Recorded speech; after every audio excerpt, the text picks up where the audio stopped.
Hello Year 12s.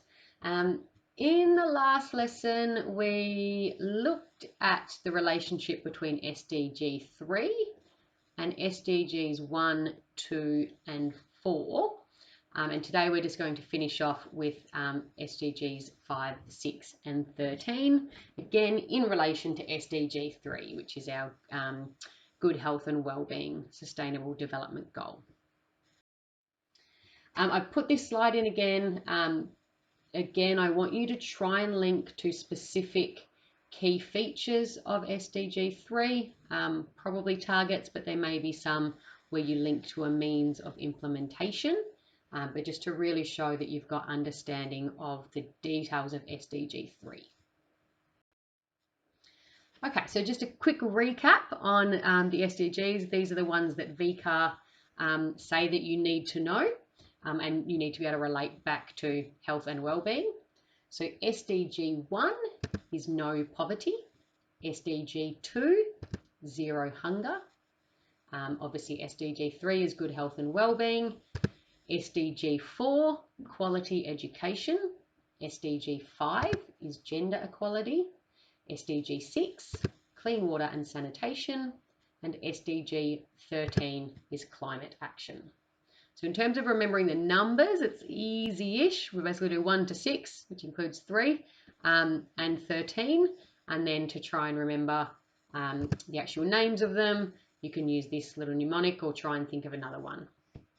I just want you to jump in and do the do now, just a bit of a reflection of last week. So just choose one SDG between 1, 2 and 4, and just kind of briefly explain what that Sustainable Development Goal is.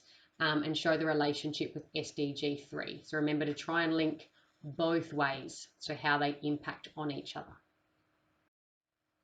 All right, so SDG 5 is gender equality. Again, I don't want you to try and memorize too many components of each of these SDGs, but you should be able to come up with a 1 to 2 sentence kind of definition or description of that SDG. So SDG 5 aims to end discrimination and violence against women and girls through a variety of different means. So one is through providing universal access to reproductive and sexual health care. And we've talked about that a lot in terms of how that can really improve the health of women and girls, and also decrease things like maternal mortality or infant mortality, as well as STIs. Ending human trafficking and exploitation. Okay, so there are still millions and millions of women and girls that are trafficked, basically traded around the world. It is a form of slave labor, and usually or often this is for things like domestic work. So basically taking women or girls to serve people in their houses where they tend to be very, very poorly treated, or often we see this happening with sex work as well. Recognizing and valuing unpaid domestic work. Okay, so this acknowledges that, you know, around the world, the vast majority of people that do work in the home, cooking, cleaning, looking after children, are women. So showing that if we want gender equality, we need to recognize and value this work that women tend to be doing. Eliminating harmful practices such as FGM, female genital mutilation. We looked at this briefly before when we looked at gender inequality as a factor that contributes to health differences. But that's also acknowledged in the SDGs that this in particular practice is a really kind of barbaric thing that causes a lot of health issues. And finally, ensuring women's participation in political and economic decisions. And this is a really, really big thing. This is basically saying that if we want gender equality, we need women and girls in positions where they have a say, where they are listened to, where they help to make decisions either for their family or their communities or their countries. Okay, so just grab some key points from that and come up with your own little description of SDG 5. Right, again, we need to look at the relationship between the SDGs. So we're going to look at how SDG 3 can impact on SDG 5. So how does good health and well-being help us to achieve gender equality? And then the other way around as well. So the example I have come up with is, and remember, I want you to try and link to a specific feature if you can of SDG 3. One key feature of SDG 3 is to reduce maternal mortality, which involves the delivery of sexual and reproductive health services. If women are able to choose how many children they have greater control over their lives, which helps to achieve gender equality. And you can link that, I guess, as well to human development. If we're thinking about control and opportunities, they are key features of this concept of human development, which we've talked about. The other way around, how does gender equality help us to achieve good health and well-being? SDG 5 aims to reduce gender inequality through ending human trafficking. Many women are trafficked for sex, which puts them at risk of STIs such as HIV, which can lead to AIDS. Eliminating this form of gender inequality can help to achieve the key feature of SDG 3 of ending the AIDS epidemic. Okay, so being really specific and linking to that key feature. So I want you to try and come up with your own for each of those in question 2. Just a reminder, I have included that the link to the wheel again. If you're feeling really stuck, if you hover over SDG 5, it will kind of show how it interrelates with SDG 3. Right, SDG 6, clean water and sanitation. This aims to ensure the availability and sustainability of clean water and sanitation for all through ensuring access to water and sanitation globally. So if we're talking about access, a big part of this is infrastructure. So actually making sure there are pipes and there are clean water supplies and there are toilets and all of those kinds of things. Improving water quality by reducing pollution. So acknowledging that in a lot of places, the biggest problem for clean water is that waterways are used for pollution because there's not adequate waste management. Protecting and restoring water-related ecosystems. So these are things like rivers and lakes, even kind of creating dams, which are generally not a natural thing, but can be created as a way to store safe water. And increasing the efficient and sustainable use of water. Okay, so that can often include technologies and things that limit how much water goes through a tap, or reduces shower times and things like that, as well as things like water recycling plants. And finally, a big part of this is expanding international cooperation. So ensuring that kind of countries are working together. Often, if we think about these water-related ecosystems, things like rivers don't just sit in one country. Obviously, Australia is different because we're an island, but most of the big rivers in the world run through multiple countries. So it's really important that if a country, for example, if a river is flowing from north to south and it goes through 3 different countries, if this country in the north here decides to build a big dam here that stops the water running, that's going to affect these countries down here because they're not going to get that fresh water.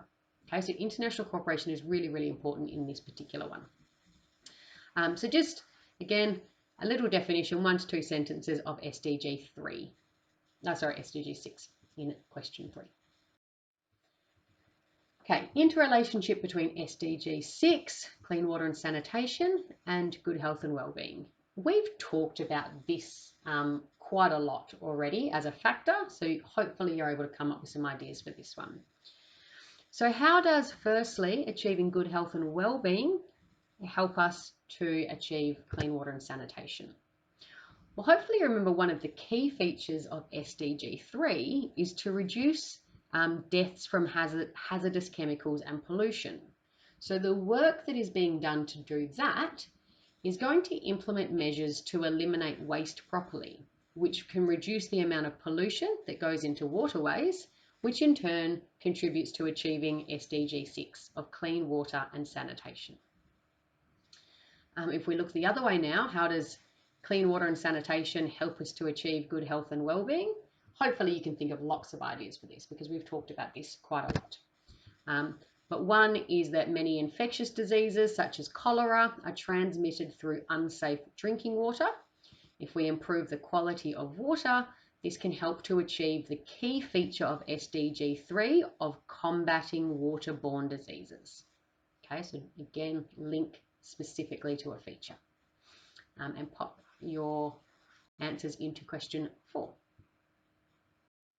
All right, our last SDG that VCAR specifically say you need to know is SDG 13, climate action. This Sustainable Development Goal aims to take urgent action to combat climate change and its actions. So when we talk about that, these are things like natural disasters, extreme weather events, all these things that happen because of climate change. And some of the ways they're aiming to address this is through integrating climate change measures. This basically means kind of researching and then applying things that we know will help. So things like sustainable energy resources, using wind energy, solar energy, hydro energy, things like that. Improving education, awareness, and capacity to protect the environment.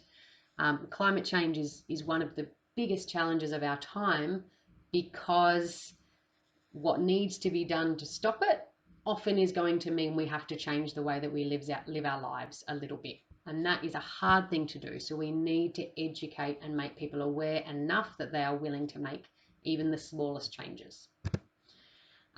Strengthening the capacity of countries to cope with natural disasters. Okay, so that's not going to stop climate change happening, but it means that when things like floods happen or wildfires, all these kind of things that we hear about a lot in the news, that countries are able to actually manage those disasters and deal with them. And also providing support to low-income countries to implement strategies to reduce climate change. So this is things like helping countries to afford renewable energy sources. Okay, low-income countries often don't have money to spend on infrastructure. So if we want countries to be doing things like using solar energy, they might need a bit of help to buy those supplies and get those systems up and running. So just jump in and come up with your own little definition for SDG 5, climate action. Okay, the final interrelationship now is between climate change and good health and well-being. Okay, so again, we'll start with how health and well-being helps to achieve climate action. Well, one key feature of SDG 3 is to reduce deaths from road traffic accidents. Part of the strategy for that is for countries to invest in safe public transport systems. If more people use public transport, they're less likely to use cars, which can help to reduce carbon emissions and help to contribute to decreasing climate change. Okay. You can probably see from the examples I've put in here, you can be quite creative. Being able to answer these questions means that you know particularly the key features of SDG 3, and then you can be creative and go, okay, well, how can I link these together? How can achieving climate change, SDG 13, help to achieve good health and well-being? Again, we've looked at this before. Climate change can lead to drought, which can have severe impacts on crops. Not having enough access to crops can result in famine. If you think about the movie that we watched, that was a really, really good example of this. This can result in famine, which means that children do not get adequate nutrition. So by reducing the impacts of climate change on food sources, that can help to achieve the SDG 3 key feature of ending preventable child deaths. Okay, so have a look through those key features and see if you can come up with a different example in question 6.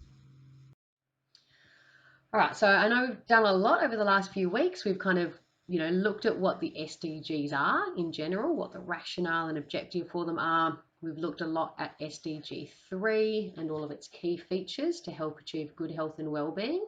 We've now gone through these 6 other SDGs that VCAR say you need to know. The final thing that we're going to do on Friday is to just look at the priorities and work of the World Health Organization in terms of how they assist countries to achieve health goals in particular. And that's it for today.